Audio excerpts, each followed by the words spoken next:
শুধুমাত্র পাউরুটি দিয়ে এত সুন্দর মিষ্টি বানালাম, এটা মাত্র 5 মিনিট লাগবে তৈরি করতে। খেতে কিন্তু অনেক টেস্টি।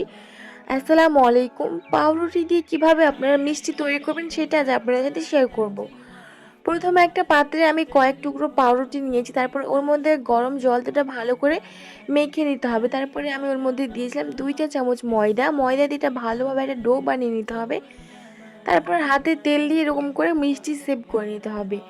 তারপরে গ্যাসে কড়াই বসে তেলটা আগে থেকে গরম করে নিয়েছি আমি। এক এক করে লাল লাল করে আমি ভেজে নেব। বেশি ভাজা যাবে না, খুব কম ভাজাও যাবে না, ঠিক এইরকম করে ভেজে নিতে হবে। তারপরে অন্যদিকে একটা প্যান বসিয়ে ওর মধ্যে চিনি দিয়ে আমি চিনির ক্যারামেলটা করে নেব। চিনির ক্যারামেলটা হয়ে গেলে ওর মধ্যে জল দিয়ে ভালোভাবে নাড়াচাড়া করে স্বাদ মতো লবণ দিয়ে ওটাকে একটা পাত্রে ঢেলে ওর মধ্যে 2 চা চামচ গুঁড়া দুধ দেবো। গুঁড়া দুধটা দেওয়া হয়ে গেলে ভালো মতো করে গুলে নিয়ে ওর মধ্যে মিষ্টিগুলো ঢেলে দিয়ে 5 মিনিটের মতো ঢাকা দিলে রেডি হয়ে যাবে পাউরুটির মিষ্টি। অনেক সুস্বাদু, অবশ্য বাড়িতে একবার ট্রাই করে দেখবেন।